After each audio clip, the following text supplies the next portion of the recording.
వాళ్ళు ఏం అడుగుతున్నారు? మీరు మేనిఫెస్టోలో పెట్టింది అడుగుతున్నారు. అదేం చర్చ చేయరా క్యాబినెట్లో? మేము వారికి కూడా మా నైతిక మద్దతు ప్రకటిస్తూ ఉన్నాం. ఆర్టీసీ కార్మికులు ఎవరైతే ఇవాళ ప్రభుత్వాన్ని మీరు ఇచ్చిన హామీ నిలబెట్టుకోండి అని అడుగుతున్నారు, వాళ్ళు ఏం కొత్తగా అడగట్లేదు. వారికి కూడా మా పార్టీ తరఫున నైతిక మద్దతు ప్రకటిస్తున్నాం. తప్పకుండా కాంగ్రెస్ ఇచ్చిన హామీలు ఆర్టీసీ కార్మికులకు నెరవేర్చాలని మేము కూడా డిమాండ్ చేస్తాం.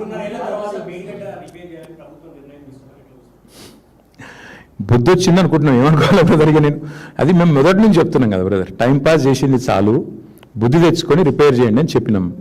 ఆఖరికి ముఖ్యమంత్రి గారికి బుద్ధి వచ్చిందేమో అనుకుంటే బుద్ధి రాలేదు, బూతులు వస్తున్నాయి మళ్ళీ ఆయనకి. మేడిగడ్డ పోయాడు, కేసీఆర్ గారు జగిత్యాలలో మీటింగ్ పెట్టుకుంటే ఈయన కూడా పోటీ సభ పెట్టిండు. పోటీ సభ పెట్టి ఏం సాధించిండు? ఇజ్జత్ అంతా తీసుకున్నాడు. ఆడ కూర్చున్నోళ్ళు ఇంటలేరు, టీవీలో ఎవరు చూస్తలేరు, ఈయన కంఠశోష బూతులు తప్ప ఇంకేం లేదు ఆడ. ఏమున్నా చెప్పండి, ఏముంది చేసింది చెప్పుకోనికే? ఏమీ లేదు. ఆడ పోయి మరి కనీసం ఆ నీళ్ళు నెత్తిమీద జల్లుకొని క్షమాపణ చెప్పినా అయిపోయేది. గోదావరి నీళ్ళు నెత్తిమీద జల్లుకొని కాళేశ్వరం నీళ్ళు, అది కూడా చేయలేదు. మళ్ళీ అదే బూతులు, అదే వరస, అదే ఒరవడి. ఏం లాభం దాంతో?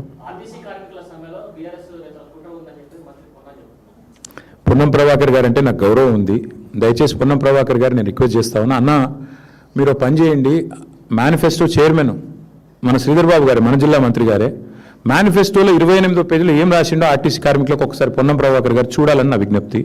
వారు అడుగుతున్నది 2.5 ఏళ్ళ తర్వాత ఆర్టీసీ కార్మికులు పాపం ఓపిక పట్టిండ్రు. సగం టైం అయిపోయింది, మీకు సగమైంది, 60% ఒడిచిపోయింది, 3 బడ్జెట్లు ఒడిచిపోయినాయి. ఇక నువ్వు ఇప్పుడన్నా కనీసం ఆ మేనిఫెస్టోలు ఏం రాసిరో మీరు చదువుకోండి. మీ శ్రీధర్ బాబు ఏం రాసిండో పొన్నం ప్రభాకర్ అన్న చదువుకోవాలి. చదువుకొని మరి పొన్నం ప్రభాకర్ గారికి ఆర్టీసీ మంత్రి వస్తుందని చెప్పి ముందే కుట్రవన్నీ ఏమైనా చేసిండో శ్రీధర్ బాబు గారు నాకు తెలియదు, మేమైతే చేయలేదు.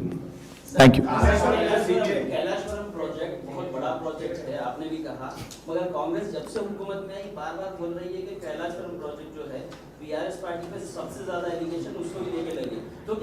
भाई नहीं सुनिए, एक आदमी है इसका नाम है राहुल गांधी।